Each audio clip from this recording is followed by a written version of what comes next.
ያደርጉ ያንን ነገር የሚገልጹ ምን አይነት መጽሐፍ እንደሆነ ይዘቱ ምን አይነት ነገር እንደሆነ ኢሳ አለይሂ ሰላም የተሰጠው እንደሆነ ስለዚህ ኢንጂል የሚለው ቃል ቁርአን ውስጥ የምታገኙዋቸውን ቦታዎች ሁሉ መርጣችሁ አውጡና ስለ ኢንጂል የተገለጹ ነገሮችን የሆነ አይዲያ ታገኛላችሁ የሆነ ምሳሌ ወይም ደግሞ አይምሮአችሁ ውስጥ የሚመጣ ነገር አለ ግልጽ ነው ነገር ግን ክርስቲያኑን ብትጠይቁት ግን ኢንጂል ብትሉት ግን ማቴዎስ ነው የሚጠቅስላችሁ ማርቆስ ነው የሚጠቅስላችሁ ሉቃስ ነው የሚጠቅስላችሁ እንጂ እናንተ ጭንቅላት ውስጥ የተፈጠረውን ነገር አይደለም የሚጠቅስላችሁ አግኝታችሁኛል ስለዚህ ሁለታችንም የምናወራው ሐሳብ የተለያየ ነገር ከሆነ አንድ ነገር ነው ብለን መነሳቱ ነው ትልቁ ችግር እየተፈጠረ ያለው ስለዚህ ይሄንን ነገር ከማጥራት ላይ ብንነሳ ሞር የጥያቄውን ሁሉ ቁልፍ ይሆናል ብዬ አስባለሁ ስለዚህ እኛ ኢንጂል እመኑ ተውራት እመኑ ወይ በቀደሙት መጽሐፍቶች እመኑ ሲባል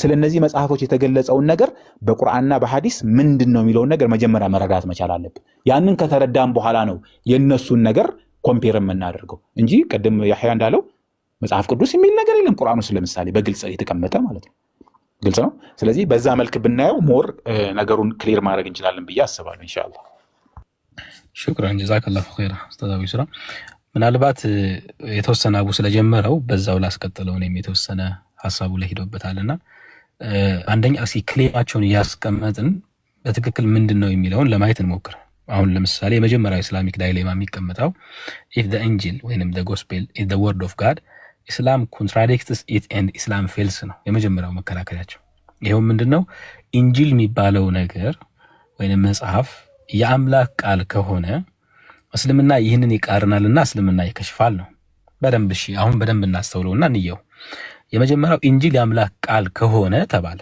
አዎ ኢንጂል የአምላክ ቃል ነበር ኦሪጂናሉ ኢንጂል አላህ Subhanahu Wa Ta'ala ለኢሳ አለይሂ ሰላም የሰጠው መለኮታዊ መጽሐፍ ነው ኦኬ ተስማማንሽ ከዛ በኋላ እስልምና ይህን ይቃርናልና እስልምና ይከሽፋል እስልምና ይህንን የሚቃርነው የት ጋር ነው ከተባለ አሁን ፕሪሚሱ ሮንግ ስለሆነ ነው የተነሱበት ነጥብ ትክክል አይደለም እስልምና የሚቃረነው የትኛውን ኢንጂል ነው ክርስቲያኖቹ እስልምና የአምላክ ቃል ያለውን ኦሪጂናሉን ወንጌል ነው ወይ የሚቃወመው ነው አይደለም አሁን ክርስቲያኖቹ እጅ ያለው መጽሐፍ እስልምና የሚቃወመው ትክክለኛው ለኢሳ አለይሂ ሰላም የተሰጠው መጽሐፍ እሱ ስላልሆነ ነው ክርስቲያኖቹ ግን በአእምሮአቸው ያለው ሐሳብ ምንድነው እስልምና ኢንጂልን ተቃወመ ሲሉ ኢንጂል ተብሎ ቁርአን ውስጥ የተጠቀሰው እኛ እጅ ላይ ያለው ወንጌል ነው የሚል አርጊውመንት ስላላቸው ነው ወይም ሐሳብ ስላላቸው ነው ይሄ ሮንግ ነው ስለዚህ የተነሳችሁበት መከራከሪያ በራሱ ትክክል አይደለም ቁርአን ኢንጂል ያለውና የአምላክ ቃል ያለው ቃል እና እናንተ እጅ ላይ ያለው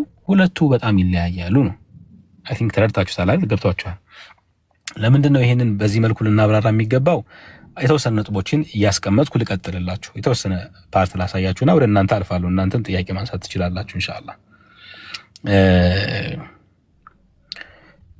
የመጀመሪያው ቁርአን ስለ ኢንጂል ያለው አቋም ምንድነው ቁርአን ኢንጂል ብሎ ሲናገር ያለው አቋም ምንድነው ከተባለ ቁርአን ስለ ሶስቱ መለኮታዊ መጽሐፍ ከቁርአን በፊት ስለነበሩ ሲናገር ለኢሳ አለይሂ ሰላም ከተሰጠው መጽሐፍ ውስጥ አንደኛው ኢንጂል እንደሆነ ይናገራል ለሙሳ አለይሂ ሰላም ተውራት ተሰጥቶታል ለኢሳ አለይሂ ሰላም ኢንጂል ለዳውድ አለይሂ ሰላም ደግሞ ዘቡር ተሰጥቶታል በትርጓሜ ደረጃ ኢንጂል ማለት የምስራች ቃል ማለት ነው ዘቡር ተውራት ማለት የህግ መጽሐፍ ማለት ነው ዘቡር መዛሚር ነው ወይንም የዳውድ አለይሂ ሰላም ውዳሴ ማለት ነው ሶ እንደነዚህ መጽሐፍቶች ለነዚህ ነቢያት እንደተሰጡት ቁርአን አፊርም ያደርጋል ኦኬ ስለዚህ ቁርአን ያንን አፊርም ሲያደርግን ቁርአን እነዛ መጽሐፍት ወረዱ ወይንም ለነዚህ ነቢያት ተሰጡ እንዳለው ሁሉ እነዚህ መጽሐፍት ከጊዜያት በኋላ በሃይማኖት ሊቃውንቶቻቸው በተለያዩ አካላት እጅ ገብተው እንደተበረዙም ደግሞ ይናገራል ስለዚህ ቁርአን ኢንጂል የሚለው መጽሐፍ መጀመሪያ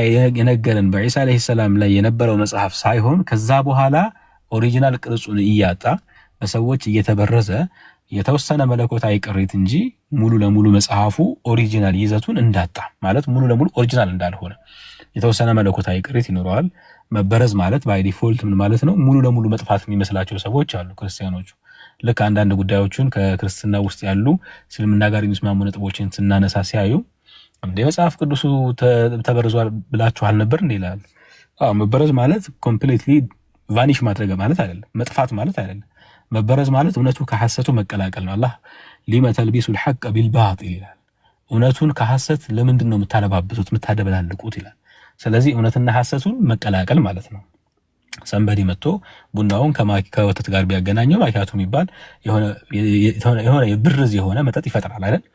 ከዛ ውስጥ ቡናውም አለ ወተቱም አለ ተቀላቅሏል። ግን መለየት እስከማይቻል ድረስ ተቀላቅሏል። ስለዚህ እውነትና ሐሰቱ እዛ መጽሐፍ ውስጥ ተቀላቅሏል፣ መለየት እስከሚያስቸግር ድረስ ማለት ነው። መበረዝ ማለት ሙሉ ለሙሉ ከናካቴው መጥፋት ማለት ሳይሆን ሁለቱ ነገሮች መቀላቀላቸው ማለት ነው። ስለዚህ ቁርአን ስለ ኢንጂል ሲያወራ ስለ ወንጌል ሲያወራ ወንጌል ተብሎ በመጀመሪያ ለኢሳ አለይሂ ሰላም የተሰጠው መጽሐፍ ኦሪጂናል ቅርጹን ጠብቆ አሁን በክርስቲያኖቹ እጅ አለ እያለ አይደለም። ይሄ ክሊር መሆን መቻል አለበት። ስለዚህ ይሄ ከሆነ ታዲያ የት ገባ ከተባለ ተበርዟል ነው። አሁን ይህንን በደንብ አፊርም ማድረግ ከቻለ አርጊውመንቱን እንገለዋለን። ለምንድን ነው አርጊውመንቱን የምንገለው? መጀመሪያ የተነሳበት አርጊውመንቱ ትክክል ስላልነበር። ይኸውም ኢንጂል የአምላክ ቃል ከሆነ አለ እስልምና ይህንን ይቃረናልና የትኛውን ነው የሚቃረነው? እኛ እጅ ላይ ያለው እንዴ? እናንተ እጅ ላይ ያለው የአምላክ ቃል ነው መቻልን። ታዲያ እናንተ እጅ ላይ ያለው እኮ ተበርዞ የመጣ መጽሐፍ ነው። ስለዚህ እስልምና መቃረን ነው ያለበት። ገብቷችኋል? እስልምና መቃረኑ ነው እኮ የበለጠ ስምሙ የሚያደርገው። እንደውም ፌል አያደርገውም፣ ያስማማዋል እንጂ ቁርአን ተበረዘ ያለውን መጽሐፍ ቢስማማው ነበር አይደለ ጥያቄ የሚፈጥርበት የነበረው። ቁርአን ኢንጂል ተበርዟል አለ፣ ኢንጂል ተበላሽቷል ካለ በኋላ ተበላሽቷል ካለ በኋላ አይ ኢንጂል ትክክል የሆኑ ነገሮችን ብቻ እየጠቀሰ ከኢንጂል ጋር 100% ቁርአን የሚስማማ ያ ነበር ኮንትራዲክሽን የሚባለው፣ ግጭት ወይንም ዳይሌማ የሚባለው። ወይ ተበርዟል የሚለውን አቋምህን ያዝ፣ አሊያም ደግሞ ከኢንጂል ጋር 100% መስማማትህን አቁም የሚል ጥያቄ ሊያነሱ የሚገባው የነበረው። ግን አሁን እስልምና መጀመሪያውንም ኢንጂል የአምላክ ቃል ነበር አለ። ኦኬ የአምላክ ቃል የነበረው ኢንጂል ተበርዟል አለ። ኦኬ ያ የተበረዘው መጽሐፍ ጋር ደግሞ በአስተምሮ ደረጃ ቁርአን ይጋጫል ወይንም ይለያያል።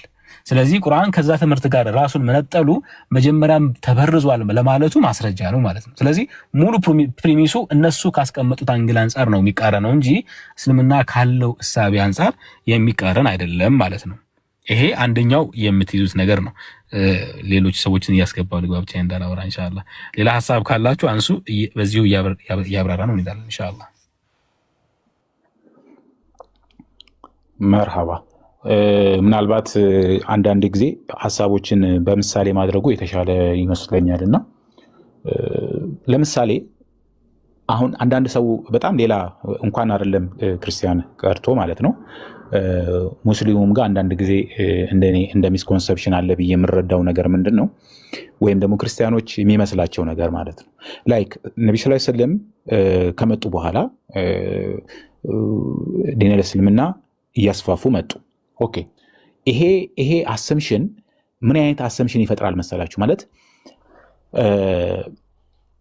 አምላክ ወይም ደግሞ በእነሱ አስተሳሰብ ወይም ደግሞ ከእስልምና ውጭ ያሉ ሰዎች እስልምና የሚባለው ነገር በቃ ከ6ኛው ክፍለ ዘመን ወይ በ7ኛው ክፍለ ዘመን የመጣ ሃይማኖት፣ አንድ አረብ የሆነ ሰው ያመጣው ሃይማኖት። ኦኬ ከዛ በኋላ ስለነበረው ታሪክ ምንም የማያውቅ አንድ እንደገና ደግሞ ከጠቀሰም ደግሞ ግዴታ ያው ከዛ በፊት የነበሩትን ሃይማኖቶችን እንትኖች ነው የሚጠቅሰው። እንደዛ ከጠቀሰ ከኛ ወስዷል የሚል ኢንተርፕሪቴሽን እንዲይዙ አደረጋቸው። ነገር ግን ቁርአን ውስጥ ስናይ ዲቴይልን የሚያይ ሰው ቀደም እንዳልኩት መጀመሪያ የነበረው አርጊውመንት የማታለል አርጊውመንት ነበረ። ቤዚካሊ ማለት በደንብ ለሚያቅሰው ቁርአን እንደማይል እያወቀ ማለት ነው። እንደውም እኮ ቱ ዘ ኤክስተንት በጣም ከቅጥፈታቸው የተነሳ እኮ ቁርአን ራሱ ኢሳን አምላክ ይለዋል እኮ እያሉ እኮ የሚከራከሩ ሰዎች እኮ ተፈጥረው ነበረ። ታውቃለህ? ያ እንደዚህ አይነት አንዳንድ የቁርአን አንቀጾችን እየተረጎሙ ወላይ እንደዚህ እኮ እየተረጎሙ ቁርአን ኢየሱስን አምላክ ይለዋል እስከ ማለት ሁሉ ደርሰው ነበር። ማለት ምን ትርፍ እንደሚያገኙ ግን ከሎጂኩ እኮ ብትጠይቃቸው፣ ለምሳሌ አሁን እኔ ዒሳ አለይሂ ሰላም ነብይ ነው ይላል ብዬ መጽሐፍ ቅዱስ ላይ ምሳሌዎችን ብጠቅስ እኔ ነጥብ አለኝ። ለምንድነው ነጥብ ያለኝ? እነዛ መጽሐፍቶች ቀድሞውኑ መለኮታዊ ቅሪት ያላቸው መጽሐፍቶች ናቸው ብዬ ስለማምን ከነዛ መለኮታዊ ቅሪት ያላቸው መጽሐፎች ውስጥ ዒሳን አለይሂ ሰላም ነብይ የሚል ቢኖር ከእስልምና ጋር ስሙ ስለሆነ ያልተበረዘው የመጽሐፉ ክፍል ነው ብዬ ልቀበለው ስለምችል ያንን መሰረት አድርጌ ላነሳ እችላለሁ። እኔ ፖይንት አለኝ። አንድ ክርስቲያን ግን መጽሐፉ ከናካቴው ስህተት ነው፣ የአንዳንዶቹ አለፍ ሲልም የሰይጣን ቃል ነው፣ ነብዩ መሐመድም ሐሰተኛ ነብይ ናቸው ሰለላሁ ዐለይሂ ወሰለም እያሉ መልሰው እንደገና ለራሳቸው የአስተምሮ ትምህርት ወይም ለራሳቸው ለሚያምኑበት ነገር ማስረጃ ከቁርአን መፈለግ ግን ምንም እኮ ዳግም ሜክ ሴንስ ማለት ሎጂካል አይደለም። ቁርአን የሐሰት መጽሐፍ ነው ካልክ በኋላ ሙሉ ለሙሉ እኮ ነው ሙሉ ለሙሉ የሐሰት መጽሐፍ ነው። ነብዩ መሐመድም ራእይ ወርዶላቸው ሳይሆን ራሳቸው የጻፉት ካልክ በኋላ ለምንድን ነው አንተ ከቁርአን ማስረጃ ፍለጋ የምትደክመው? በጣም እኮ ሎጂካል አይደለም። ገብቷል? እሺ እንዳሉት ለምሳሌ እንዳሉት እንበልና እሺ ዒሳ አለይሂ ሰላም አምላክ ነው አለ ተባሉ። ለምሳሌ ቁርአን አለ ተባሉ። ኦኬ ስለዚህ ቁርአን የነሱን ፖይንት ስለደገፈ ቁርአን ላይ እውነት አለ ማለት ነው ብለው ይቀበላሉ? ቁርአን ውስጥ የአምላክ ራእይ በቃ ቢያንስ ሌላው እንኳን ተበርዟል ቢሉም ይህች ግን የአምላክ ራእይ ናት፣ ለነብዩ መሐመድ የተገለጠች ራእይ ናት ብለው ይቀበላሉ? አይቀበሉም እኮ። አዎ ማለት ይሄ እኮ ከሰልፍ ኮንትራዲክሽን ነው፣ ከራስህ ፖይንት ጋር የምታደርገው መላተም ነው። እና እኛ ያንን ስናደርግና እነሱ ያንን ሲያደርጉ በጣም ልዩነት አለ። ሁሌ የሚገርመኝና የሚያስቀኝ አንድ ክርስቲያን መጽሐፍ ላይ የነበረ ታሪክ ነበርና እሱን እግረ መንገድ እዚሁ ላይ ልጥቀስልህ ብዬ ነው። እና አንድ አማን ገረመው የሚባል አንዳንድ ጊዜ ሰሂማ ምናምን እያለ ጽሁፉን ስሙን ይቀያየር ይጽፋልና እሱ አንድ የጻፈው መጽሐፍ ነበርና እዛ መጽሐፍ ላይ ገና እንትኑን ሳየው ነበር እኔ እንትን ያለኝ ነበረው መጽሐፍ ቴብል ኦፍ ኮንቴንቱን ሳየው ማለት ነው። እና መጀመሪያ ላይ መጽሐፉን ጅብሪል አይደለም ወህይ ምንድነው የገለጸላቸው ወዘተ እያለ ያቀርብና ስለዚህ ከየት ነው የመጣው የሚለውን የቃጭል ድምፁን ታሪክ ይሄ የተለመደውን አርጊውመንት ምናምን እያቀረበ ከሰይጣን ነው መጽሐፉ ቁርአን ከሰይጣን ነው ምናምን ነገር ካለ በኋላ በሌላኛ ምዕራፍ ላይ ሲያብራራ ምን ይላል መልሶ እንደገና ማለት ነው ቁርአን እኮ መጽሐፍ ቅዱስን እውነተኛ ብሎ ይጠቅሰዋል መልሶ ራሱ ጋር። ስለዚህ በተዘዋዋሪ ምን እያለ መሰለ መጽሐፍ ቅዱስን ሰይጣን መጽሐፍ ቅዱስን ኢንዶርስ ያደርጋል ማለት ነው። ቁርአን የሰይጣን ቃል ነው እኮ ብሏል መጀመሪያ እኮ ረስቶት እኮ ነው ያንን ቁርአን የሰይጣን ቃል ነው ካለ በኋላ መልሶ ቁርአን እንደገና መጽሐፍ ቅዱሳችንን ይደግፋል ብለህ የምትከራከር ከሆነ መጽሐፍ ቅዱስን ሰይጣን ይደግፋል ሰይጣን ኢንዶርስ ያደርገዋል እያልክ እንደመታገል ነው። ገብታ የምትነሳበት አርጊውመንት ዝም ብለህ እስልምና ለመተቸት ብቻ መሆን የለበትም። መልሶ ሲዞርብህ አንተ ራሱ ያንን ነገር መመለስ በምትችለው መልኩ አቋም ያዝክበት መሆን አለበት። ወይ ማለት ከእምነት ጋር ስምሙ የሆነ አቋም ነው መያዝ ያለበት። ለምሳሌ መጽሐፍ ቅዱስ ተበርዟል ብዬ ካመንኩ በኋላ ከዛ በኋላ መልሼ የሚይዛቸው ትምህርቶች ሁሉ ይሄን የመጀመሪያውን ፕሪንሲፕልን የሚያፋልሱ መሆን የለባቸው። ክርስትናው ላይ ግን በተለይ ያሉት አቃቤ እምነቶቹ አንዳንድ አቋማቸው ምንድነው በቃ ምንም አይነት ፕሪንሲፕል ያለ መኖር በቃ የትንፍጩ እኔ ብቻ እስልምና ላይ ያሉ ሰዎችን በየትኛው መንገድ ቢሆን ጥርጣሬ ውስጥ ያስገባባቸው እኔን ከፈለጉ ሰይጣን አምላኪ የሚያደርገኝን አይነት አቋምም ሊያዝ ብቻ እነሱ ላጠራጥራቸው ዛት ኢዝ ማይ ቢዝነስ የሚል አይነት አቋም ነው ያላቸው። እንደው ስላነሳው ትዝ ብሎኝ ነው። እሺ መርሃባ ቀጥታ ምን ትዝ አለኝ አንተ ራሱ ቅድም ስታወራ እንግዲህ ንዝር ላይ የቆያችሁ ብዙ አስቂኝ ነገሮች ስላሳለፈን ነው አሁን ትዝ ያለኝ ነው የመሱና አንዴ አስታውሳለሁ መጽሐፎችም ጽፈዋል በዚህ ጉዳይ ላይ እና ለምሳሌ ብዙን ጊዜ ማይንዳቸው ውስጥ የሆነ ነገር ስለው ይመጣሉ። ማለት ምንድነው ይዘው ይመጡት የክርስትና መስራች ኢየሱስ ነው፣ የእስልምና መስራች ሙሐመድ ነው ሰለላሁ ዐለይሂ ወሰለም በእነሱ ሐሳብ ወይም በእነሱ አስተሳሰብ ማለት ነው። ከዛ በኋላ ይመጡና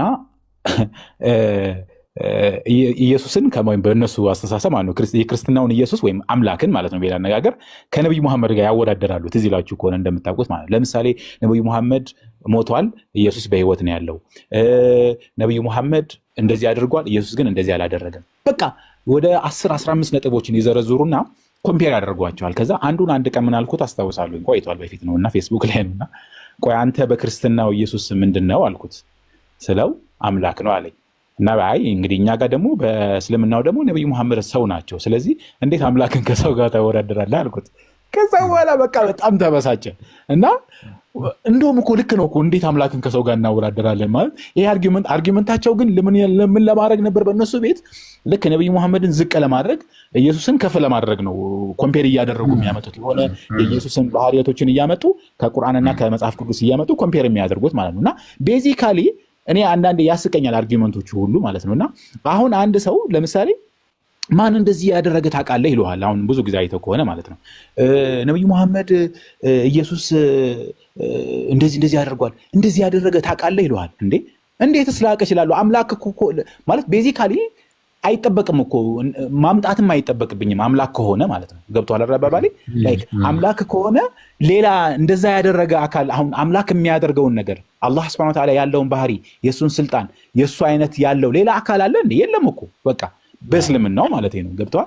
ነገር ግን እነሱ ጋር ምን አይነት ሜንታሊቲ ያለ በቃ ኢየሱስን የሆነ ነገር ስላደረገ ማን አለ እንደሱ እያሉ ማወዳደር የምታወዳደረው አካል መፈለግ ራሱ ሮንግ ነገር ነው ባይ ዲፎልት ማለት ነው። ገብቷል? ገና ስትነሳ ማለት ነው። እና አሁን ወደ አንድ ምሳሌ ልግባና ምናልባት ወደ አንተ መልሰዋለሁና አንዳንድ ጊዜ እንደዚህ ሐሳቦችን በምሳሌ መወረድ ብናብራራቸው ጥሩ ነው ብዬ ነው። አሁን በእስልምና ውስጥ ሙሳ ወይም ሙሴ አለ፣ በመጽሐፍ ቅዱስም ውስጥ አለ ሃሮን አለ።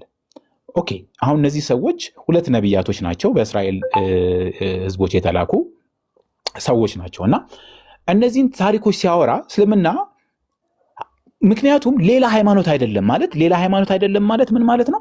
ከአንድ አምላክ ነው ከሁሉም ሰው። ሁላችንም እኮ የተለያየ አምላክ የለንም፣ ወደድንም ጠላንም ማለት ነው። አንድ አምላክ ነው ያለን፣ የሰው ልጆችን የፈጠረ ማለት ነው። ለጊዜው ስሙን እናቆየውና ማን ነው የሚለው ሌላ ቶፒክ ስለሆነ ማለት ነው። ከአዳም ሁላችንም የመጣን እስከሆንን ድረስ ያ ነቢይ ምክንያቱም ነቢ ስ ሰለም ከመምጣታቸው በፊት የነበሩ ሰዎች እስከሆኑ ድረስ አሁን ለምሳሌ ሰለም ቁርአን ላይ ብዙ ቦታ ላይ ይናገራል። ለምሳሌ ስለ ኢሳ አለይሂ ሰላም ይነግራቸውና ስለ ቤተሰቦቻቸው እንዴት ዘከርያ እንዴት እናቷን እንዴት ለማሳደግ ዕጣ እንደተጣሉ ምናምን ይናገርና መጨረሻ ላይ ምን ይላቸዋል?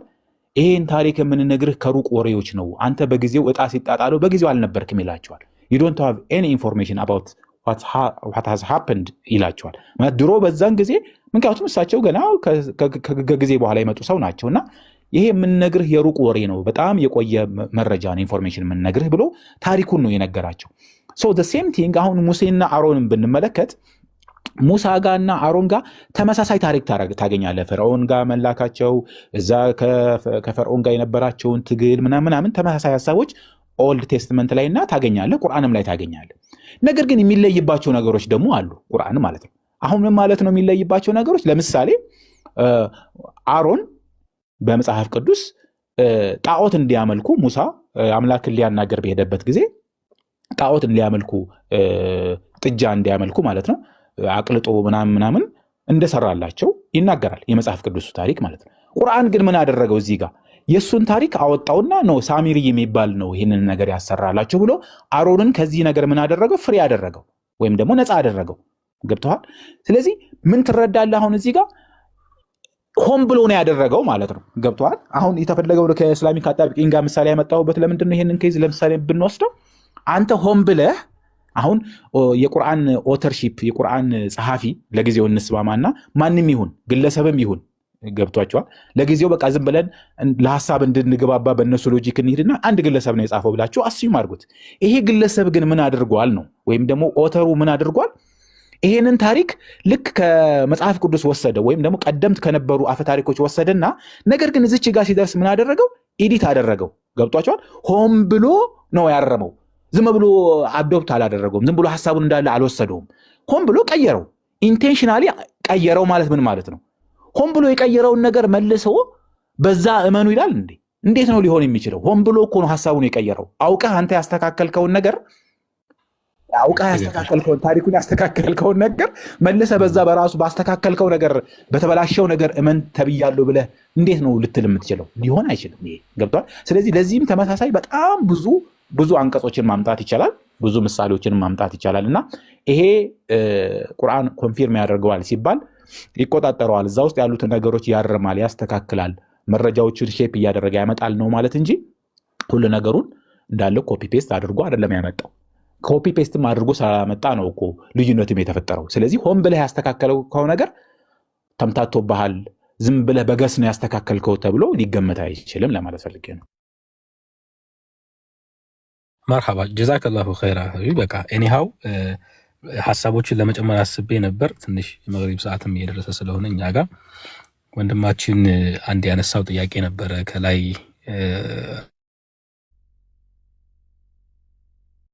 ማን የሚል ያወራው ነበር።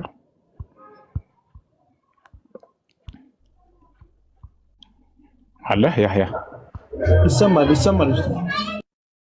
ማን ያነሳው? አላየሁትም እኔ ጥያቄውን። ያህያ አይተዋል ጥያቄውን? ወይ ካለ ይንግባና ወይ ይጠይቀና።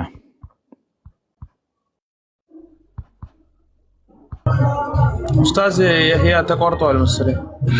ኦኬ ወጥቶ መሰለኝ ስልክ ገብቶባቸው ይሆናል። መርሐባ ጥያቄውን ያየው ሰው አለ? እኔ አላየሁትም እያወራሁ ስለነበር። ምን ላይ ነው? ምን ኮመንት ላይ ነው? እኔ እንጃ መሰለኝ፣ እኔ አላየሁትም። ኮመንት ላይ ከሆነ እንግዲህ ኮመንት ላይ ብዙ ጥያቄዎች ይመጣሉ። በኋላ ስናጠቃልል ኢንሻአላህ ላይቭ ገብተው ወይ እንዲጠይቁ እናደርጋለን። አይ ምናልባት ወደ ሪሳችን ከመግባታችን በፊት በኮሜንት ተደጋግሞ የተጠየቀ ጥያቄ ነውና ጥያቄ ከነቢ መሐመድ ከመላካቸው ከ50 ዓመት በምናምን በፊት እስልምና ሲከተሉ የነበሩ ህዝቦች ነበሩ ማለት ነው። የኢሳ ትክክለኛ አስተምህሮን የሚከተሉ የሚል ነው። ኢንሻአላህ መርሃባ። ይሄ ጥያቄ እንግዲህ የመጀመሪያው ነገር እንግዲህ አሁን ችግሩ ምንድነው? የኛ ሰው አያነብም ማለት ከነብዩ ሰለላሁ ዐለይሂ ወሰለም ከመምጣታቸው በፊት እንደውም ብዙ ጊዜ ተቀበሉኝ ይላቸዋል። ያህያ ሊገባ ነው መሰለኝ። አድሚኖች ተቀበሉት እስቲ። እንትን ሙራዱ ከታች ማለት ነው ላሉ ልጆች ኮሜንት እንዲቆጣጠሩ አሁን እኔ ልውጣ ስለሆነ ማለት ነው አድሚን ስጣቸው። ሀቢቢ ጀዛከላህ ኸይረን። ቀጥሉ። ኮሜንት ተቆጣጠሩ። ዝም ብላችሁ ደግሞ ገዝታ ታስገቡሽኝ ሰዎች እና ኢንሻአላህ አረጋለሁ። የት ጋር እንደተቋረጠብኝ አላወኩም። አፎን መቀጠል ከቻልኩ አላውቅም። ጥያቄውን ኮሜንት ላይ አይቼው ስለነበረ ነው። እሺ አንተ ስለጀመርከው ጀምርና ከዛ ቀጥላለሁኝ። ቀጥልሽ። ኦኬ እሺ። አይ ቲንክ ያነሳው ጥያቄ መሰለኝ ከነብዩ መሐመድ ሰለላሁ ዐለይሂ ወሰለም በፊት የ50 ዓመት አይ ቲንክ 50 ዓመት አካባቢ እሱ ነበር ልመልስ የነበረው እሱ ነበር። እሺ ቀጥል። የኖሩ ሰዎች ነበሩ ወይ ሙስሊሞች የሚል አይነት ጥያቄ ነው። ይህንን አይነት ጥያቄ የሚመሳሰል ጥያቄ ሰሞኑን ክርስቲያኖቹን ፌስቡክ ላይ ሲያንቀሳቅሱት አይቻለሁ። ሙስሊም ወይም እስልምና ከነቢዩ መሐመድ ሰለላሁ ዐለይሂ ወሰለም ከሳቸው መምጣት በፊት ስለመኖሩ የሚገልጽ ምንም አይነት ታሪካዊ፣ አርኪኦሎጂካል እንደዚህ አይነት ጥያቄዎችን ሲያነሱ ነበረ። እሱ ራሱን የቻለ ክፍል ሰጠነው የምናብራራው ይሆናል ኢንሻአላህ። ግን ከሳቸው በፊት የነበሩ ሙስሊሞች ነበሩ ወይ ከተባለ የት ነው ጥያቄው? የት? አረቢያ ምድር ውስጥ ከሆነ አረቢያ ምድር ውስጥ ስለመሆናቸው የምናወራበት ወይም እንደ ማስረጃ አድርገን የምንጠቅሳቸው እስልምና ውስጥ የተወሰኑ ሰነዶች ይኖራሉ። ግን ሰዎቹ በትክክል እስልምና ሙስሊም ማለት ምን ማለት ነው? ለምሳሌ አላህ ቁርአን ላይ ማካነ ኢብራሂሙ የሁድየን ወላ ነስራንያ ይላል። ኢብራሂም አይሁድም ሆነ ክርስቲያን አልነበረም ይላል። ወላኪን ካነ ሐኒፈን ሙስሊማ ይላል። ግን ወደ እውነተኛው መንገድ ያዘነበለ ሙስሊም ሐኒፍ ያዘነበለ ሙስሊም ነበር ይላል። ስለዚህ እዚህ ጋር የተጠቀመው አላህ ሐኒፍ የሚለውን ቃል ነው። ሐኒፍ የሚለውን ቃል በተመለከተ በተወሰነ ደረጃ ይሄ ወይም ሁነፋ በአረበኛ ሁነፋ ሲሆን ብዙ ይሆናል። ከጣዖት አምልኮ ዞር ያሉና ወደ አላህ አንድነት የተመለሱ አካላት ናቸው። ይሄ ነው የሚባል የሚከተሉት ሸሪዓ ላይኖር ይችላል። ማለት ግልጽ ያለ ያልመጣላቸው ሸሪዓ ላይኖር ይችላል። ነገር ግን እነዛ ሰዎች በአላህ አንድነት የሚያምኑ ጣዖታትን ግን ከሱ ጋር በማሻረክ ውስጥ ደግሞ የሌሉ ናቸው። ያን አይነት አምልኮ ውስጥ የሌሉ ሰዎች ናቸው። እንደዚህ አይነት ሰዎች ነበሩ በእሳቸው ከመምጣታቸው በፊትም። ሐዲሱም ላይ የነበረ ቡኻሪ ዘገባ ላይም ያለ ሐዲስ አለ። አንድ ስለ ዘይድ የሚያወራ ሐዲስ አለ። ጣዖታትን ከማምለክና በእነሱ ስም የታረደ ስጋን ከመብላት የተቆጠበ ግለሰብ ስለሱ የሚያወራ ታሪክ አለ። ኢንሻአላህ እሱን ያስፈልጋል ከሆነ ፔጅ ላይ አስቀምጠዋለሁ ማለት ነው። በደንብ ታሪኩን ዝርዝር አምጥቼ ማለት ነው ኢንሻአላህ። ከዛ በተጨማሪ የወረቃ ኢብኑ ነውፈልን ታሪክንም ብንመለከት እሱም ከጣዖት አምልኮ ራሱን ያሸሸና ኋላ እውነት ይኖራል ብሎ ደግሞ ወደ ክርስትና ሄዶ የነበረ ነው። ግን ደግሞ ከዛ ውስጥም ሆኖ ደግሞ ነብይ ይጠባበቅ የነበረ ግለሰብ ነውና የአላህ መልክተኛ ወህዩ ሲመጣላቸው ትንቢቱን ካረጋገጠላቸው ሰዎች መካከል አንዱ እሱ ነውና በሌላም ደግሞ እንዲሁ ቁስ ኢብኑ ሰዒዳ የሚባልም ሰው ነበረ። ይሄውም ስለ አላህ አንድነት ስለ ተውሂድ ይናገር የነበረ የሚመጣ ነብይ እንዳለም ደግሞ ይቀበል የነበረ ነው። እንዴት ሌሎቹም አንዳንድ ዘገባዎች ነበሩ። እንዴት እንደምናመልክህ ብናቅ ኑሮ እናመልክህ ነበር ብለው ካዕባን ይዘው የሚያለቅሱ ሰዎች ነበሩ ያኔ በታሪክም ማለት ነው። እነኛ ሰዎች ግልጽ ያለ የሸሪዓ ትምህርት ልክ አሁን እኛ እንዳለው ነብይ ስላልነበራቸው አልመጣላቸውም። ነገር ግን በአላህ አንድነት ግን ያንን ዋነኛውን መሰረታዊ ነገሩን ግን ያልሳቱ ናቸው። ኢንሻአላህ እነሱ አላህ ዘንድ ሂሳባቸው እሱ ጋር የሚተሳሰብ ነው ማለት ነው። ኢንሻአላህ ይህንን ይመስላል። ዝርዝር ነገር ካለ ደግሞ እንግዲህ አንብበንም ጨማምረን ደግሞ እናመጣለን ኢንሻአላህ። ዊስራ የሚጨምረው ነገር ካለ የሚጨምረው ኸይር ኢንሻአላህ። አጋጣሚ እሱን ነበረ እኔም ላብራራ የነበረውና 50 ዓመትም በሉት ጥያቄው እኮ በ50 ዓመት አይቆምም። 50 ዓመት ብትሉት ነገ 100 ዓመት ከዛ ከ200 ዓመት ከ300 ዓመት በፊት እያለ መሄዱ አይቀርም ጥያቄው ማለት ነው። ስለዚህ መመለስም ያለብን አንድ አጠቃላይ ነው መሆን ያለበት እንጂ ቤዚካሊ 50 ዓመት 100 ዓመት የሚለው ነገር ብዙ እንትን የሚያስደርግ ነገር አይደለም። አንድ እሱ ነው። ሁለተኛ እስልምና ከነብዩ ሰለላሁ ዐለይሂ ወሰለም በኋላ የመጣ ሃይማኖት አይደለም፣ ወይም ደግሞ ብዙ ሰዎች እንደሚመስላቸው ማለት ነውና ምናልባት በዚህ በኩል ቀደም እንዳልኩትም የኛ ኮንትሪቢዩሽን በተወሰነ መልክ ይኖረዋል። ማለት ያው ነብዩ መሐመድ እስልምና ከመጣ በኋላ ተብሎ ዝም ብሎ በተለምዶ ይነገራል። ነገር ግን አስተምሮ እንደዛ አይደለም። ማለት አስተምሮ ምንድነው? ሁሉ ነገር ከነብዩ ሰለላሁ ዐለይሂ ወሰለም በኋላ የመጣ ቢሆን ኖሮ እኮ ከዛ በፊት ስለነበሩት ነብያቶች ማስተማርም እነሱ መልእክታቸውን ይዘው መጥተዋል፣ እነዛ መጽሐፍቶቻቸውን ብሎ ስለነዛ ነገሮች ራሱ ማውራትም አይጠበቅብንም ቤዚካሊ ማለት ነው። ምክንያቱም እንደዛ የምናስብ ቢሆን ኖሮ ማለት ነው። ግልጽ ነው። ስለዚህ እንደዛ አይደለም የእስልምና አስተምሮ፣ ኮንሰፕቱም እንደዛ አይደለም። ታዲያ እንደዛ ካልሆነ ታዲያ ቀደምት የነበሩት ህዝቦች የነበረው አምላክን እንዴት ነበር የሚያመልኩት የሚለው ነገር አሁን አንደኛው ሚስኮንሰፕሽን ምንድነው? ልክ ሁሉም ቁርአን ላይ ያለ ምንድነው ለየህዝቦቹ ሁሉ ሸሪዓ አላቸው ይላል። ማለት ሸሪዓ ማለት ያው መንገድ ማለት ነውና ህዝቡ በየታይሙ ጊዜ አላህ Subhanahu Wa Ta'ala በተለያየ ጊዜ ህዝቦችን ሲልክ ነብያቶችን ሲልክ ለነዛ ህዝቦች ስፔሲፊክ የሆነ መመሪያ ይልክላቸዋል። አሁን አንዳንድ ሰው እስልምና አለ ሲባል የሚመስለው ልክ አሁን በቀን 5 ጊዜ እንሰግዳለን ልክ አሁን ያለው አንድ ሙስሊም የሚገለጽበት ባህሪያቶች አሉ አይደል? ወይም ደግሞ ፕሮፋይሉን እንበለውና አንድ ሙስሊም ማለት ምን ማለት ነው ይባል እንደዚህ ያደርጋል፣ በአላህ ያምናል፣ ዘካ ያወጣል፣ ሐጅ ያደርጋል ምናምን እንደዚህ መሰረታዊ የምንላቸው ነገሮች አሉ። ምናልባት መጠኑና አንዳንድ ሸሪዓ ነገሮች ሊለያይ ይችላል። አላህን አያመልክም ነበር ልንል ግን አንችልም። ምክንያቱም ሁሉም ቀደምት ከነበሩት ከነብዩ ሰለላሁ ዐለይሂ ወሰለም በፊትም የነበሩት ሰዎች አላህን ያመልኩ ነበር። ግልጽ ነው። ግን የሚያመልኩበት መንገድ ግን ግዴታ እንደኛ በቀን 5 ጊዜ ነበር ወይ 10 ጊዜ ነበር ወይ 6 ጊዜ ነበር ወይ የሚለው ነገር ዝርዝር መረጃ የለንም። ግን ሸሪዓቸው ይለያያል። ግን ቤዚክ ነገሩ ግን ምንድነው? እነሱ ምን ያደርጉ ነበር? አምላክን ያመልኩ ነበር። ይሄ የማይካድ ሐቅ ነው። በየትኛውም ዘመን ውስጥ አምላክን የሚያመልኩ ሰዎች አሉ፣ አምላክን የሚክዱ ሰዎች አሉ። ሁሉ ጊዜ በሙሉ ለሙሉ አምላክን የካዱ ሰዎች ያለፈበት ዘመን የለም። በሁሉም ጊዜ ውስጥ አንድ ሰውም ቢሆን ማለት ነው ምን ይሆናል ማለት ነው? አምላክን የሚያመልክ ግን ከፈለገ ሌላው ሰው በሙሉ ሊክድ ይችላል ማለት ነው። ስለዚህ በዛ መንፈስ ነው መረዳት ያለብን እንጂ ልክ እናንተ እስልምና ከነብዩ ሰለላሁ ዐለይሂ ወሰለም በፊት ነበረ ስንላችሁ ብዙ ጊዜ ስፔሻሊ ክርስቲያኖቹ የሚመስላችሁ ነገር ልክ አሁን መካጋ እንዳለው አይነት ነገር የሆነ ከአደም አለይሂ ሰላም ጊዜ ጀምሮ ልክ በዛ መልክ ያለ ነገር የሚመስላችሁ ሰዎች አሉ። ይሄ ሮንግ የሆነ አሰምሽን ነው። ስለዚህ በየህዝቦቹ ውስጥ አላህ Subhanahu Wa Ta'ala ምናልባት የመጨረሻው ነብይ የተመረጡት ከአረብ ስለሆኑ ነው። ሜቢ ይሄ እኮ ኢትዮጵያዊ ሆኖ ቢሆን ኖሮ አማርኛ የሚናገር ነብይ ቢሆን ኖሮ እኮ ይሄ ጥያቄ ለኢትዮጵያኖች ነበር የሚቀርበው ማለት ነው። አጋጣሚ ሆኖ የመጨረሻው ነብይ አረብ ላይ ሆነው ነብዩ ሰለላሁ ዐለይሂ ወሰለም እንትን ስለሆነ ነው እንጂ ኢትዮጵያ ላይ ቢሆን ኖሮ የመጨረሻው ነብይ እኛ ምንም የተለየ የሚፈጥርብን ነገር አይኖርም ነበር። ግልጽ ነው። ምክንያቱም የመጨረሻው ነብይ ኢትዮጵያዊ ቢሆን አማርኛ ቢናገር ወይም ግዕዝ ቢናገር ያንን ነብይ እንቀበለዋለን፣ ያንን ነብይ ተከትለን እንቀጥላለን። ነብይነቱ ከአረብ ስለመጣ የተለየ አፍሌሽን የለንም። እኛ ነብይነቱ ከእስራኤል ስለመጣ የተለየ አፍሌሽን የለንም። ዋናው ነገር ከአምላክ የተላከ ነገር ነው ወይ የሚለውን ነገር ነው እንጂ ቤዝ የምናደርገው ዘር ላይ ቤዝ አናደርግም፣ ወይም ደግሞ ቋንቋ ላይ ቤዝ አናደርግም። ስለዚህ ከዛ በፊት የነበረውን ነገር ልክ አሁን ባለው እስልምና እንዲፈለግላችሁ ከጠበቃችሁ ሮንግ ነገር ነው። ሙስሊሞችም እንደዛ መጠበቅ የለባችሁም፣ ክርስቲያኖችም እንደዛ ማጠብቁ። እንደዛ አይነት ማስረጃም ልናመጣም አንችልም። ምክንያቱም እንደዛም አይነት የሆነ ሃይማኖት አይደለማ ቤዚካሊ። ምክንያቱም እንዳልኳችሁ ከዛ በፊት የነበሩት ሰዎች እንደየህዝቡ መመሪያዎቹ ይለያያሉ። እኛ በቀን 5 ጊዜ እንሰግዳለን፣ ሌሎቹ ምን ያህል ጊዜ እንደሚሰግዱ አናቅም። ከዛ በፊት ዘካ እንሰጣለን። አሁን እነሱ ምን ያህል ፐርሰንት ይሰጡ እንደነበር አናቅም። ነገር ግን ለምሳሌ ኢሳ አለይሂ ሰላም ዘካ ሰጥ ነበር ይላል። ለእናቴም ታዛዥ አድርጎኛል ይላል። ምን ያህል ነበረ ዘካ የሚሰጥ የነበረው? we don't have ዲቴል መረጃ የለንም። ገብቷቸዋል። ነገር ግን ዘካ ይሰጥ እንደነበረ ግን እናምናለን ማለት ነው። ወይም ደግሞ ምጽዋት ያደርግ እንደነበረ ማለት ነው። ስለዚህ እያንዳንዱን ነገር አሁን ባለው በእስልምና ፎርም ወይም ደግሞ አሁን ያለው የእስልም ላስት ቨርዥኑ ወይም ደግሞ አፕዴትድ የሆነ ቨርዥኑን ብለን you can assume that እንደዛ ባለው መልኩ አይደለም ኤክስፔክት ማድረግ ያለባችሁ። ዋናው ነጥብ ግን ከአንድ አምላክ ውጪ አያመልኩም ነበር።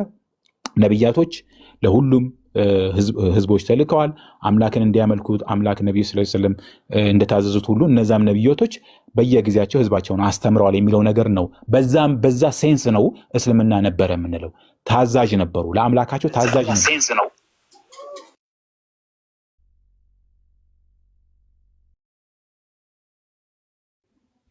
እና በዛ መልኩ እንረዳው ለማለት ነው ኢንሻአላህ ምናልባት ከመውጣታችን በፊት አንድ ሁለት ጥያቄ ብናስተናግድና መርሐባ ኢንሻአላህ መግሪብ አይ ቲንክ እየደረሰ ስለሆነ ነው ኢንሻአላህ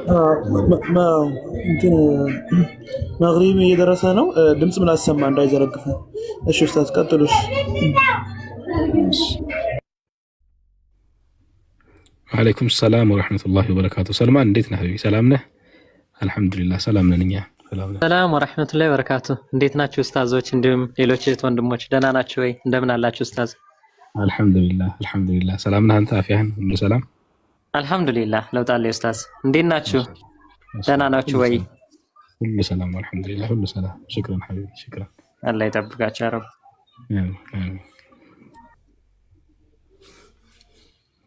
ኢንሻአላህ ጥያቄ ካለ አዛን ከማለቱ በፊት ብታነሱ ኢንሻአላህ ያው የቀደሙ ከርዕሱ ጋር ባይገናኝም የመጀመሪያ የገባንበት ቀን ስለሆነ ከርዕሱ ጋር አይገናኝም ብሎ መመለሱ ትንሽ እንትን ስላለን ነው እኔ አሁን ኢንሻአላህ ምናቀው ከሆነ ችግር የለውም ኡስታዝ እንዴት ናችሁ ወአለይኩም ሰላም ወራህመቱላህ ስሚት እንዴት ነህ ሰላም ነህ እንዴት ነህ ኡስታዝ ሁላችሁም ሰላም አልহামዱሊላህ ሰላም ነህ አንተ እንዴት ነህ አልহামዱሊላህ ይሄ ቻናልህ ላይም እከታተለዋለሁ የምጽፋቸውንና ይሄ ኢስላሚክ ዳይለማ የሚለው ላይ በደንብ ስለምከታተለው እኔም ከጓደኛዬ ጋር በደንብ የሰራንበት ነገር ነበረ እንጂ ኢስላሚክ ዳይለማ ላይና በጣም ብዙ ጥያቄዎች ይነሳሉ ብዙ ሚስኮንሰፕሽን ያለበት ፖይንት ነው ትንሽ ዲቴል ነገር ይፈልጋል ካልሆነ የሆነ ኮንፊውዝ ሊያረግ ስለሚችልና በጣም ይሄ እየበተን ከሄድክበትን ነገር ቻናል ላይ በለቀቅ ቁጥር አነበዋለሁና እንትን የሚለኝ ነገር ኡስታዝ እዚህ ካገኘሁም አይቀር ሬዝ ማድረግ የምፈልገው ነገር በነቢያችን መሐመድ ሰለላሁ ዐለይሂ ወሰለም ጊዜ የዛኔ አይሁዶች ይዘውት የነበሩ መጽሐፎች አሏቸው ተውራት ብለው ለነሱ የሚገልጹት ማለት ነው ያው በስም ደረጃ ተውራት ሊባል ይችላል በርግጥ ግን ያው አላህ ራሱ ለሙሳ አለይሂ ሰላም ያወረደው ባይሆንም ግን በሳቸው ዘመን ኖሮ ተውራት ተብሎ ግን መገለጽ የሚችል ነገር ቁርአን ያንን ስፔሲፊካሊ ተውራት ብሎ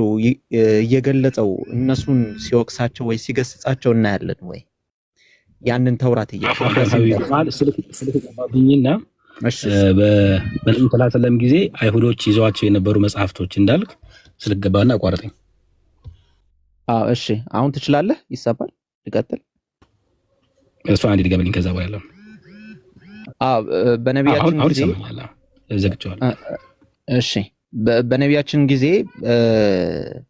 ተውራትን ወይም ደግሞ እነዚህ አይሁዶች የሚይዙት መጽሐፍ ተውራት ብለው እነሱ ይጠሩታል አላህም Subhanahu Wa Ta'ala ያንን ነገር ተውራት በተውራት እንዲ አድርጉ እንዲያታድርጉ ወይም ደግሞ እንዴት ያስፈርዱሃል እያለ ራሱን ያንን ተውራት እያለ ይገልጸው ነበር ያ ይመስለኛል ኮንፊውዥን የፈጠረውና እንዴት መለየት ይቻላል ወይስ እንደዛም ያንን መጽሐፍ ተውራት ብሎ ገልጾላቸዋል ወይ በቁርአን ላይ ማለት ነው ምናልባት ጥያቄው ግልጽ ከሆነ ቁርአን ራሱ ለአይሁዶቹ መጽሐፉን ተውራት እያለ መግለጹ እሱ ኮንፊውዥን ፈጥሮባቸዋል ነው አይደል አዎ ለዛ ነው ለምን በነቢያችን መሐመድ ሰለላሁ ዐለይሂ ወሰለም ጊዜ ይዘውት የነበሩት አይሁዶች ይዘውት የነበሩት መጽሐፍ ተውራት ብሎ ከገለጸው ይሄው ተውራት ለምሳሌ ፍረዱ ካላቸው ለምሳሌ ወይ ደግሞ እንዴት ያስፈርዱሃል የራሳቸውን መጽሐፍ ያላ ህግጋት ያለበት ሆኖ ሳለ እንደዚህ አይነት ነገሮች በተውራት እስኪ በያዙት መጽሐፍ ለምሳሌ እስካልሰሩባት ድረስ ማለት ነው ምንም ላይ አይደሉም ይላልና ጊዜው ነብያችን መሐመድ ሰለላሁ ዐለይሂ ወሰለም የነበሩበት ጊዜ ማለት ነው በጣም አሪፍ ጥያቄ ነው ያነሳው ማሻአላህ በሁለት መልኩ ነው ልንመልሰው የምንችለው ማለት ነው የመጀመሪያው ነገር ምንድነው ቁርአን እንደዚህ አይነት አገላለጾችን ይጠቀማል ሰዎች የሚያምኑባቸውን መጽሐፍቶች ፕሮፐር ናውን ልክ እንደ ስም አድርገው የያዟቸውን ነገሮች ይጠቅሳቸዋል። ያንን ሲጠቅስ አፕሩቫል አይደለም የሚጠሩበትን ቃል እየገለጸላቸው ነው። ለምሳሌ አሁን አንተና እኔ እዚህ ስናወራ መጽሐፍ ቅዱስ እንላለን አይደል? በመጽሐፍ ቅዱስ ውስጥ እንላለን። መጽሐፍ ቅዱስ ቃሉን ስታየው መጽሐፍ ቅዱስ የተቀደሰ መጽሐፍ ማለት ነው። እንደ ሙስሊም እኔም ሆነ አንተ መጽሐፉ የተቀደሰ መጽሐፍ ነው ብለን አናምንም አይደል? የተቀደሰ መጽሐፍ ነው ብለን ካለማመናችንም ጋር ግን ሰዎች የሚያምኑበትን የመጠሪያ ስም ግን ያንን ተቀብለን እንጠራለን አይደል? ለምሳሌ ቀላል ጥያቄ ላንሳ። እዚህ ኮሜንት ላይ አበባ የምትባል ልጅ ልትኖር ትችላለች አይደል? ከዛ እኔም አንተም አበባ ብለን ጠራናት። አበባ ብለን የጠራናት ልጅቷ አበባ ስለሆነች አይደለም፣ አበባ ስሟ ስለሆነ ነው። አበባ ነኝ ብላ ስለጠራች ራሷን ያንን አፕሩቭ አድርገን አይ አንቺ አበባ አይደለሽም፣ አበባ በጣም እንደዚህ ውብ ነውና ስምሽ ከማንነትሽ ጋር ስለሚቃረን እንደዚህ ብዬ ልጠራሽ ይከብደኛል አትላትም። ስለዚህ የመጀመሪያው ነገር አፕሩቫል ነው። ስም አድርገህ የጠቀስከውን ነገር ያንን የማጽደቅ አካሄድ ነው። ይሄ አንደኛው ነው። ወደ ሁለተኛው ስንሄድ ቁርአን ራሱ ተውራት የሚሉት መጽሐፍ ሙሉ ለሙሉ ተውራት የሚሉት መጽሐፍ የህግ መጽሐፍ ነው። አይሁዶቹ ጋር ያለ መጽሐፍ ነው። ልክ ቁርአን ለምሳሌ አይተህ ከሆነ ኢንጂልን ብሎ ከገለጸ በኋላ ወይም ስለ ተውራትም ከገለጸ በኋላ መጽሐፍቱን ግን እነኛ የኃላፊነት የተሰጣቸው ሰዎች እንዳበላሹት ይናገራል። አሁን ሎጂካሊ ስታስበው ተውራት የሚባለው መጽሐፍ ኦሪጂናሉ በሰዎቹ ተበላሽቷል ሲል ቁርአን የተበላሸውንም ጭምር እጃቸው ላይ ያለው ተውራት ብሎ ነው የሚጠቅሰው። ግን አፕሩቫል አይደለም፣ እነሱ እጃችን ላይ አለ ስላሉ ነው፣ ወይንም እነሱ ያንን ስም ስለወሰዱ ነው እንጂ ቁርአን ለምሳሌ ያንን አፕሩቭ አድርጎላቸው አይደለም። ለምሳሌ ቁርአን ላይ ዒሳ አለይሂ ሰላም ሲሰቀል ወቀውሊሂም ብሎ አላህ ኢና ቀተልና አልመሲሐ ዒሳ ብነ መርየም ረሱላላህ ይላል አይደል? አይልም እንደዛ ቁርአን ላይ አይሁዶቹ የመርየም ልጅ ዒሳን አለይሂ ሰላም ሰቀል ነው አሉ ይላል አይደል?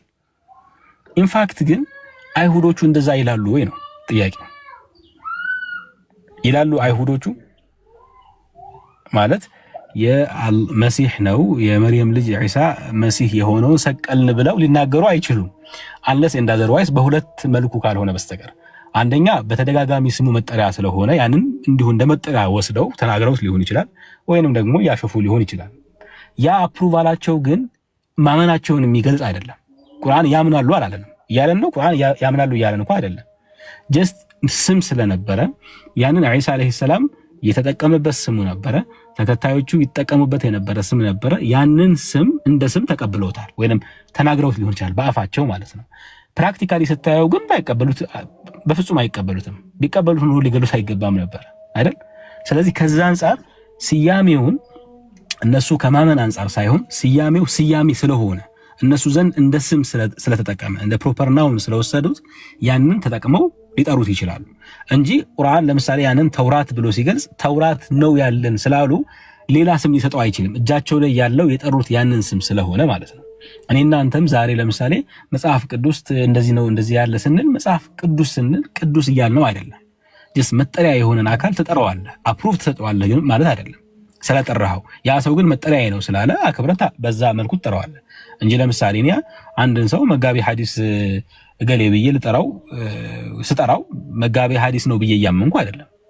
ሊሆን አይችልም። እንደዛ አይነት ነገር እንደማይሆን አውቃለሁ፣ ያም ስተት እንደሆነ አውቃለሁ። ግን አፕሩቭ አድርጌው ሳይሆን መጠሪያው ስለሆነ ያንን ኢንዶርስ ከማድረግ አንፃር ሳይሆን ከመጥራት አንፃር ነው ቁርአን የተጠቀመው ብዬ ነው የማምነው እኔ። ያ ጀዛክላህ ኡስታዝ። አይ ለዛ ነው።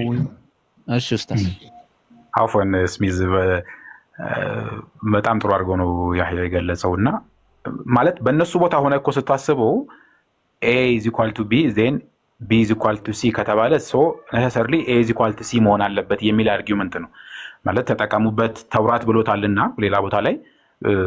ስለዚህ ቢበረዝም እንዴት የተበረዘውን ነገር እንዴት ተመልሶ እኩል ነው ወይም ደግሞ ራሱ መጽሐፉ ነው ብሎ ይላል የሚል አርጊውመንት ነው። ስለዚህ ከዛ ተነስተው ነው መልሰው ባልተበረዘ ነገር አልተበረዘም የሚል ኢምፕሊኬሽን የሚያመጡት። ይሄ ነገር ግን ሮንግ ነው አንደኛ። ሁለተኛ ደግሞ ልክ ያህያ እንዳለው ሌላ ስም ምን ሊለውስ ይችል ነበር ነው። እኔ አሁን አንዳንድ ጊዜ ጥያቄ እኮ የሚገርመኝ ነገር ምን ማለት ነበረበት? ለምሳሌ በዛን ጊዜ አንተ ብትሆን እንዴት አድርገህ ነበር ያንን ነገር ልትናገረው? በሰውኛ እንኳን ራሱ ቢሆን ምን ብለህ ልትነግረው ነበር? ማለት ኦኬ የተለዩበትን ቦታዎች ላይ ኤክስፕሌን ማድረግ አለብህ። ለይቷል ደግሞ ያንን ነገር ደግሞ አድርጓል ቁርአኑ ማለት ነው። ግልጽ ነው። ለምሳሌ ኢሳ አልተሰቀለም ብሏል። አምላክን ሶስት ነው አትበሉ ብሏል። ከኔ ውጭ አታምልኩ። ሌላ አከራካሪ ቢሆንም የመርየምኑ የእናቱንም ጉዳይ አንስቷል። በጣም ቴዎሎጂካል የሚባሉ ክሪቲካል የሆኑ ፖይንቶች ምን አድርጓቸዋል? ቀጥታ ሪፊዩት አድርጓቸዋል። ማለት ዝም ብሎ ሸፋፍኖ አላለፋቸውም። ገብቷል። ሜጀር ቅድም እንዳልኩት ደግሞ አንዳንድ ከነቢያቶች ጋር የተያያዙ ጉዳዮች ነቢያቶችን የሚያንቋሽሹ ወይም ዝቅ የሚያደርጉ ሌቭላቸውን ዝቅ የሚያደርጓሉ ብሎ ያሰባቸውን ቦታዎች ላይ ሜንሽን አድርጓቸዋል። የአሮንን ጉዳይ ሜንሽን አድርጓል። የሙሳን ጉዳይ ሜንሽን አድርጓል። ሙሳ ለምሳሌ ለምጻም ነው ምናምን የሚል ነገር ነው መጽሐፍ ቅዱስ ላይ ያለው። ቁርአን ላይ ግን እንደዛ አይደለም። ለምጽ አይደለም በሽታ አይደለም ብሎ ነው ቁርአኑ ያስተካከለው ማለት ነው። ስለዚህ ይሄ ኢንቴንሽናል ነገር ነው። ኢንቴንሽናል ኮሬክሽን ነው። ሆን ተብሎ ያስተካከለው ነገር ነው ማለት ነው። ሰው እነዚህን ነገሮች ስታይ የሆነ አንድ ትልቅ መጽሐፍ ውስጥ ኦልሬዲ ስሙ መጽሐፉ ተዘጋጅቶ ወይም ደግሞ ለአንተ የተሰጠ ታይትል ያንን ታይትል እንዳለ ነው የተጠቀመው። ያን ታይትል መጠቀሙ እንደ ኮንቴክስቱ መበረዙን አለመበረዙን የምትረዳው ኦቨርኦል ሀሳቡን ተረድተህ ነው እንጂ የሆነ ቦታ ላይ ቤዝ አድርገህ ብቻ ሙሉ ለሙሉ የቁርአን የመጣበትንም ዓላማ ሳትረዳ ነብዩ ሰለላሁ ዐለይሂ ወሰለም የመጡበትንም ዓላማ ወደ ጎን ትተህ የሆነች ቦታ ላይ አንዲት አንቀጽ ላይ ብቻ ቤዛ አድርገህ እሷን አተልቀህ ቁርአናችሁ መጽሐፍ ቅዱስን ተቀበሉ ይላል ብለህ የሚል አርጊውመንት ሊሆን አይችልም። በፍጹም ሊሆን አይችልም። እንደገና ደግሞ ኢቭን ካናኖቹ እኮ ራሱ አጠያያቂ ነው ማለት የትኛውን ነው ቁርአን ራሱ የትኞቹን ካናኖች ነው አፕሮቭ ያደረጋቸው ማለት በሎጂካሊ በእነሱም ሲሄድ እንኳን ብንሄድ እኮ የማያስኬዱ ናቸው ማለት አሁን ያለው የመጽሐፍ 66ቱ ነው 73ቱ ነው የትኛውን የሚል ብዙ ዲቴል ጭቅጭቅ ውስጥ ትገባለህ። ግን አንዳንድ ነገሮች እነሱ እግረ መንገድ እኔ ጋር አዛን አለ ቃም እየጠበቅኩ ነው እና በነዛ አጭር ጊዜ ውስጥ ከአብራራንለት ብዬ ነው ዮኒ ትግራዋይ የሚል አይ ቲንክ ወገናችን ያነሳው ጥሩ ጥያቄ ነበረ ከዚህ ጋር ተያይዞ ያለና ተበርዟል የተባለው እነዛ መጽሐፍቶችን ከገለጸ ቁርአን ስሩበት እያለ ያለው በነዛ መጽሐፍት ነው ወይ የሚል ጥያቄ አንስቷል። ስሚዛ አንደኛውን አንስቷል።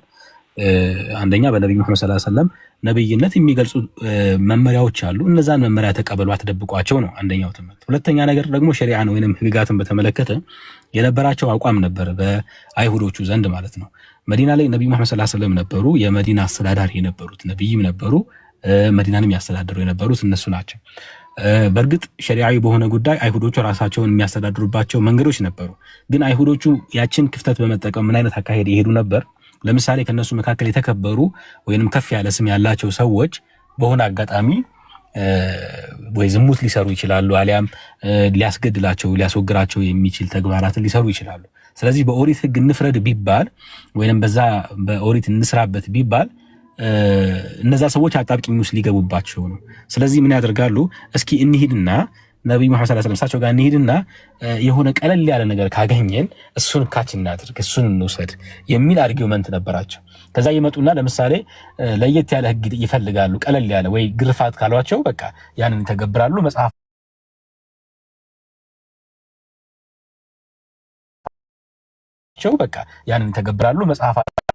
አድርገው እኛ እኮ በእሳቸው ስር ስላለን በቃ በተዘዋዋሪ ህጉን ተግብረናል የሚል መመሪያ ለመውሰድ ራሳቸው ጋር ማለት ነው። ያኔ ቁርአን ምንድነው ያላቸው? በመጽሐፋችሁ ስሩበት እንጂ ቁርአን ውስጥ የተጠቀሱ ተመሳሳይ የሆኑ ለምሳሌ አስገዶ መድፈር ላይ ያለው ሁክም ተመሳሳይ ከሆነ ኦሪትም ጋር ቁርአንም ጋር የእናንተን ለማለዘብ ወደዚህ አትምጡ። እነዛ መለኮታዊ ቅሪቶች ቢያንስ እንኳን እጃችሁ ላይ ከመበረዝ እንኳን የዳኑ ህግጋትና ሸሪዓዎችን ለማለዘብ ወደዚህ አትምጡ። የምታምኑበትን ነገር እዛው ስሩበት። ያንን ነው ቁርአኑ እየነገራቸው የነበረው። ያንን መተግበር ስለማይፈልጉ ነው።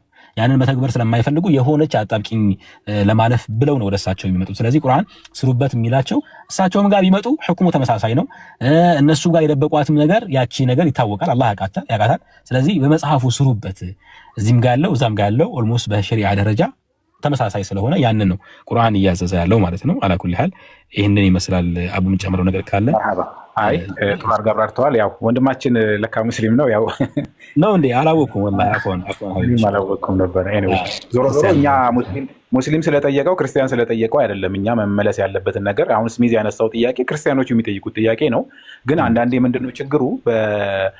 እንደውም እንደዚህ አይነት ነገር አዳብረን ነበር ከዚህ በፊት ማለት እኛ ራሳቸውን ሆነን ማለት እንደው ጥያቄያቸውን በስርዓት ካለመጠየቃቸው የተነሳ አንዳንድ ጊዜ በስሜትም ስለሚሆኑ እኛ ራሳቸው ቦታ ላይ ሆነን ጥያቄ ስንጠይቅም አይ እንደዚህ አልጠየቅንም ማለት ጀምረው ነበርና ኤኒዌይ ለማንኛውም ጥሩ አድርገህ አብራርተዋል። ነጥቡ ምንድነው? መናፍቅ አትሁኑ ነው በቃ። አንተ ጋር እያወቅ ልክ ነብዩ ሰለላሁ ዐለይሂ ወሰለም ጋር መጥተው እኮ እስቲ እሱ የተሻለ ህግ ካለው ምክንያቱም ነብይ መሆናቸውን ያውቃሉ።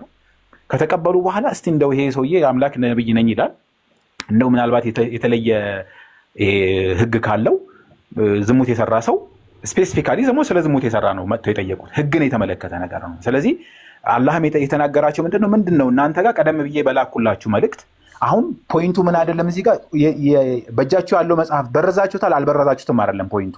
ኦልሬዲ እኔ ቀደም ብዬ ባወረድኩት ህግ ታውቃላችሁ ዝሙት የሰራ ሰው ምን አይነት ቅጣት እንደሚከተለው እኔ ቀደም ብዬ ባወረድኩላችሁ መለኮታዊ መጽሐፍ ላይ ነግሬያቸዋለሁ። ነገር ግን እያወቃችሁ የኔን የአምላክን ትእዛዝ ላለመቀበል አሁን አዲስ ወደ ላኩት ነብይ ግን መጥታችሁ እንደው አምላክ ህጉ ላለመተግበር በሌላ መንገድ መጥታችሁ የተሻለ ህግ ለመፈለግ ነው የምትሄዱት። ነገር ግን የራሳችሁን እኔ ሰጠኋችሁን ነገር ለምን አትተገብሩም ነው በቃ። ይሄ ነው ነጥቡ ያ ነው። ሂፖክራይት ሆናችሁ መናፍቅ ሆናችሁ ነው እያወቃችሁ ህጉን የአምላክን ህግ ላለመቀበል ሌላ መንገድ እየፈለጋችሁ ነው። ልክ አሳ አጥምዱ ሲባሉ በሌላ ቀን ወንዙን ቀይሰው ሌላ ቦታ ላይ እንዳጠመዱት ማለት ነው። ስለዚህ ይሄ ሆን ተብሎ የአምላክን ህግ ሸወዱ መስሏቸው አምላክን ያታልሉ መስሏቸው የሚያደርጉት ነገር ነው። አሁንም እኮ የምናያቸው ነገር ናቸው ባህሪያቸው ማለት ነው። አላኩል ሃል ምናልባት እያንዳንዳቸውን ቶፒኮች እንሄዳለን። ያው ዛሬ ገና ጀስት ኢንትሮዳክሽን ነገር ስለሆነ ኢንሻአላህ እንገባለን ሌላ ጊዜ። አዛንም እኔም ጋር ብለዋል ይበቃናል ይመስለኛል ኢንሻአላህ። እሺ ኡስታዝ ኢንሻአላህ ፕሮግራም በስነ ስርዓት ይዘንበት እንደገና ዛሬ ያው ኢንትሮዳክሽን ነው ገና መግቢያው ነውና እያንዳንዱ የሚነሱት ከዚህ ጋር ተያይዘው የሚነሱ ሹብሃዎችን እያነሳንና እየፈታን እንዲሁም ለጥያቄዎች መድረኩን ከፍት አድርገን ኢንሻአላህ ፕሮግራም ይዘን ማስታወቂያ ፈተንበት እንገባለን ኢንሻአላህ። መርሐባ ፕሮግራም እሺ እንይዛለን ኡስታዝ በውስጥ እናወራለን። እሺ